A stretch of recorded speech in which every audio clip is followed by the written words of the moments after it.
I want to talk a little bit briefly about the state of the world, and then I have the privilege of introducing a number of very, very distinguished people.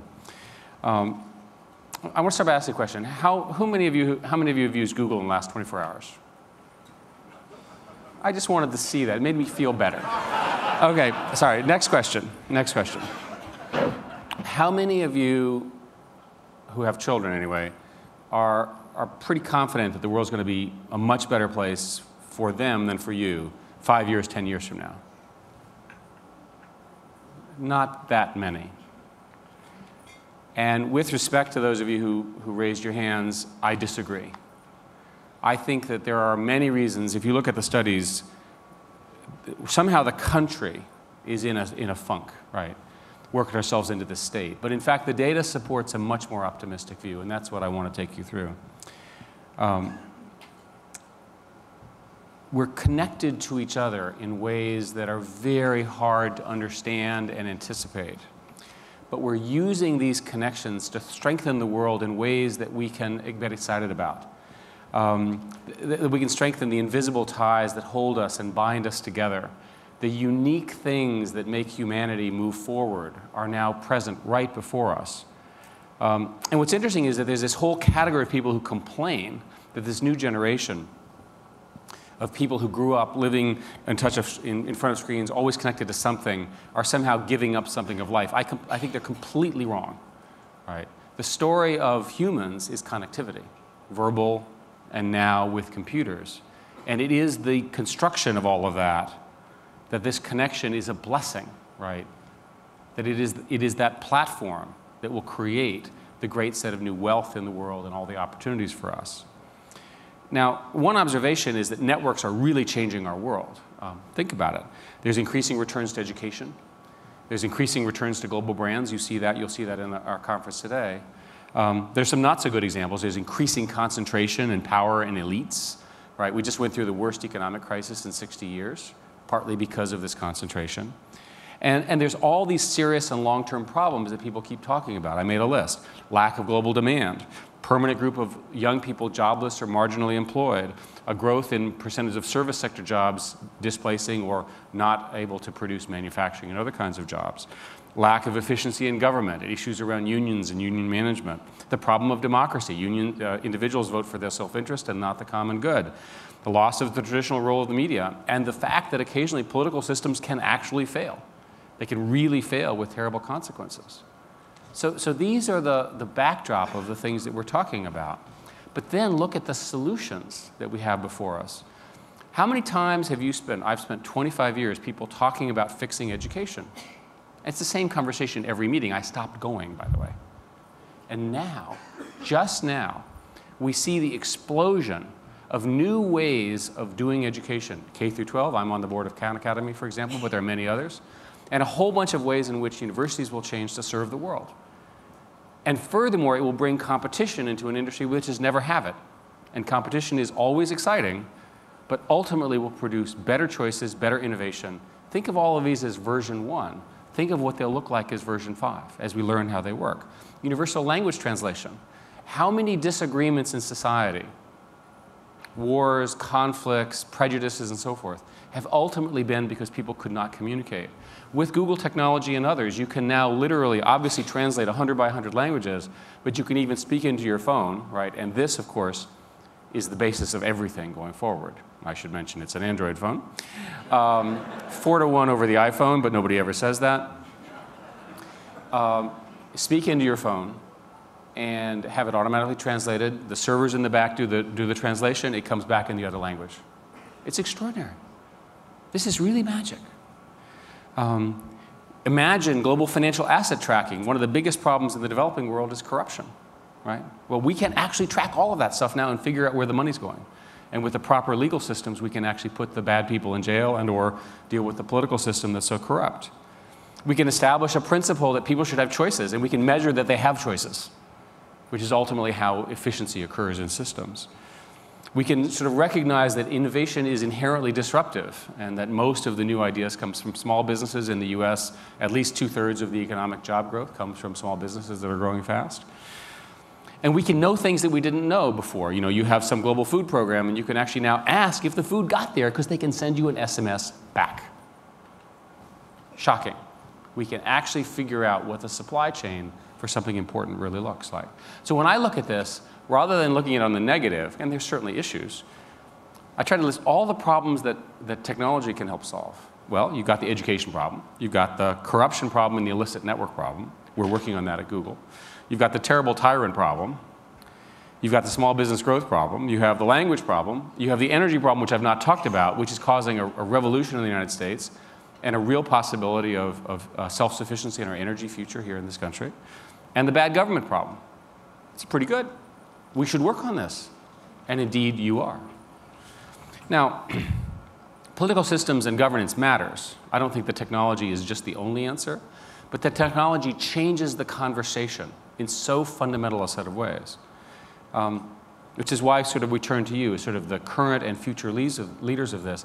We need you to step up into that space to solve those problems, because those are the problems that define the global problems.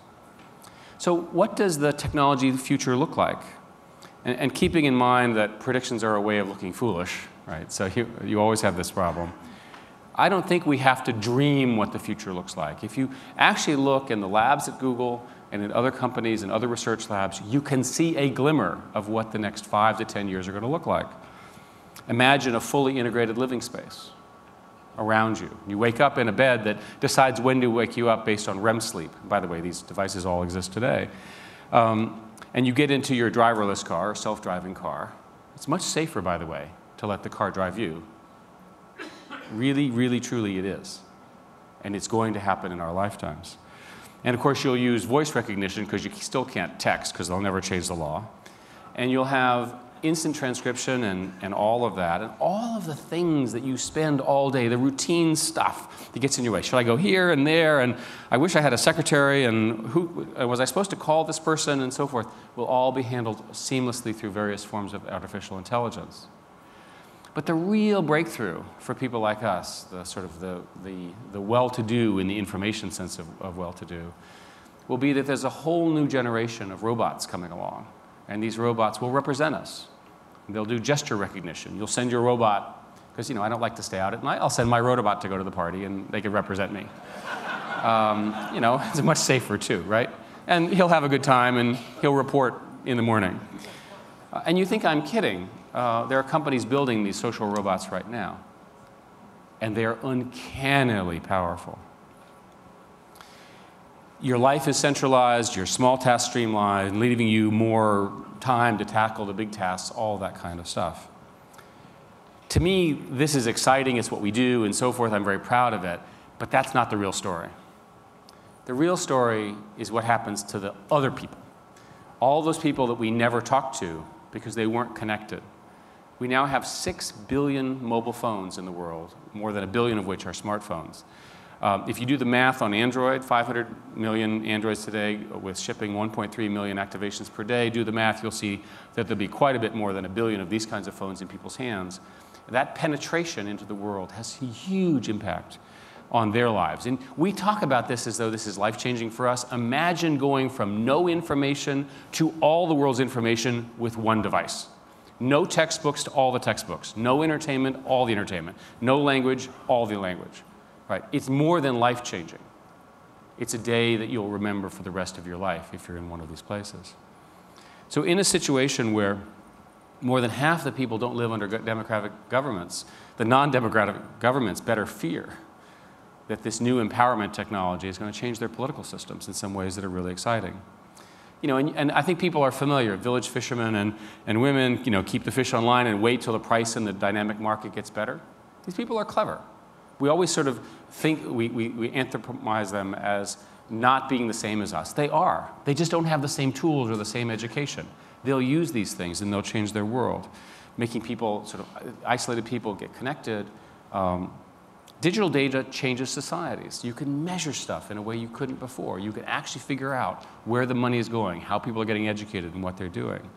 Newly discovered talents. I mean, how do we know? Maybe the people who do design in Botswana today will turn out to be the best UI designers for the next generation of a computer UI because of some unique talent, geography, or training as part of their artistic system. We're going to find out. I'm not sure it's Botswana, but I'm sure it'll be true for somebody or some region because we've not explored this innovation. So think about the new opportunities for collaboration, parents to educate their children. Any child who cannot attend school can literate. Imagine these courageous people who are making laptops for people who don't even have connectivity that are preloaded with all their language-specific learning so we can finally address illiteracy globally and solve it completely throughout the world. These are amazing things, all occurring right now. Now, coming back to us, what about medicine? We have a group called Google Ventures that's done some investment in this area. Bill Maris is here, who's an expert in some of this. I was talking to him. Some of the most interesting things that we have can be brought under control, diabetes and so forth. You will voluntarily, I might add, take a pill, which you think of as a pill, but is in fact a microscopic robot which will monitor your systems and Wi-Fi out what's going on. You laugh. If it makes the difference between health and death, you're going to want this thing. One of these was just approved by the FDA. And think about what this means for chronic sufferers, the ability to monitor, to figure out what's going on with your elderly parents and so forth. But the best part is, once you're in these systems, and there are now these transdermal monitoring systems that connect to phones that keep a track on you, the phone calls the doctor, and the doctor calls you. Perfect. I'm fine, the doctor calls you if there's a problem. And we really do know. So the change in terms of the way in which we operate our medical system, the knowledge that we have, and the ability to have good and high-quality long life is phenomenal. But if I think now, more than 5 or 10 years from now, I think about the distant future, and I'll finish up by saying a couple of things.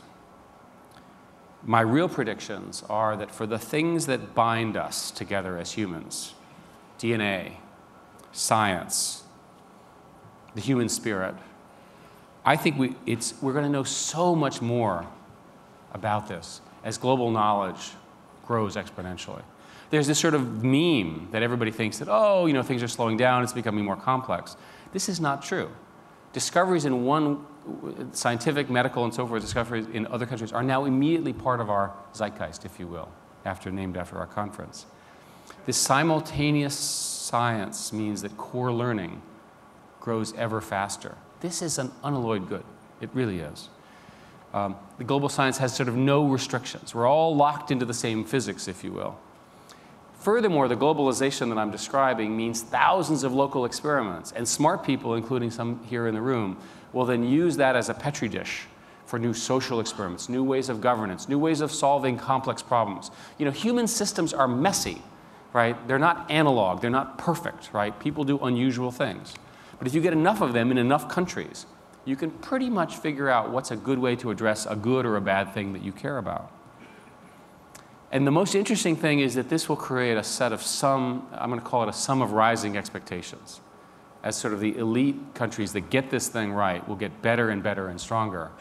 And I'm quite convinced that the connectivity will put enormous pressure on the poorly run countries, in particular the autocracies, the kings, the bad governments, and all the ones we talk about all the time. And their citizens are going to put enormous pressure on them to fix their systems. Now, in technology terms, we call this a forced upgrade, right? That they're really going to upgrade because they're going to be forced to. They just can't continue in these anarchic systems.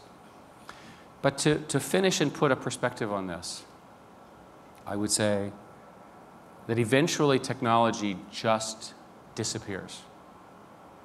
It's interesting if you think about it. 10 years from now or more, the ultimate achievement of what we do is it just literally disappears. And I don't mean it goes away. I mean it becomes imbued with everything.